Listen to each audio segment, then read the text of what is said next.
Hey, I'm Patrick Amash. I farm out in Laurier, Manitoba. We farm approximately 8,000 acres of grain land, primarily growing corn, edible beans, soybeans, wheat, and canola. Just got a lot of ground to cover and just looking into drones. So Patrick, how do you see drones fitting in your farm operation?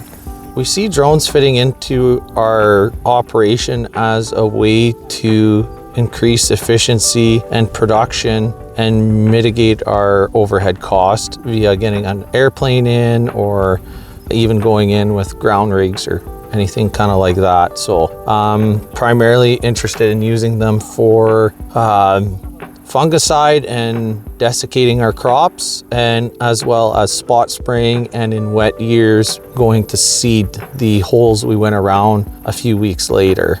Another thing we would be interested in learning more about is actually broadcasting in corn and putting fall rye in September with them so that we can leave it go and we don't have to seed that and deal with the material. And another possibility we're looking at is in the edible beans is broadcasting fall rye to help with erosion.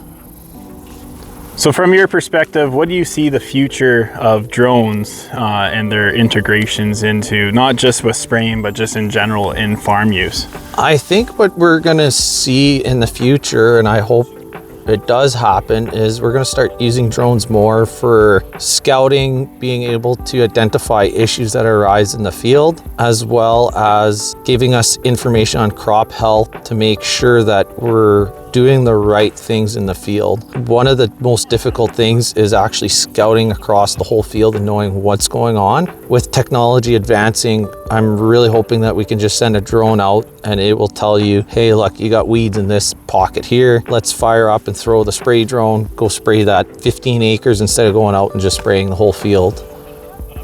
So what's one of your major pain points on the farm today? The major pain point would be in wet years. We tend to be wet. Unfortunately, this year's a drought, but usually we're on the wetter side and have difficulties getting into the field. That's where the drone we find would be very more beneficial. We tend to do a lot of zero till. So in those wet years, if we go in with the ground rigs, we're gonna end up making ruts end to end. Then I gotta go and correct those, and it's a lot more difficult to correct them. And we end up with fields that are a little more rough. So if we can use the drones when it's wet and can't get in with the ground rigs, I see it more beneficial.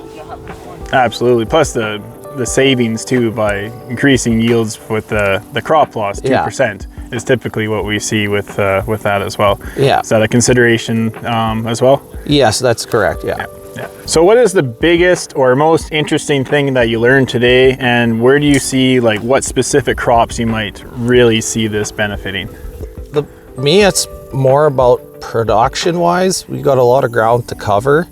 So today I found out that they just released a newer version that's supposed to come to the market hopefully for 2026, which will help to increase efficiency and production on our side, as well as I did learn a little more about the multi-spectrum program, which could help with scouting. Hopefully we could start incorporating that into our crop or our seasons and start doing maybe some more variable rate fungicide application, especially in dry years like this. Yeah, absolutely. No, really much appreciate you for providing the land today, and it was a great turnout here today at our Vantage Drone demo just north of McCreary, Manitoba. If you want to have a demo at your farm, your location, see for yourself how drones, not just spray drones, but even thermal imaging drones can help you on your farm. Visit us today at vantagedrones.ca.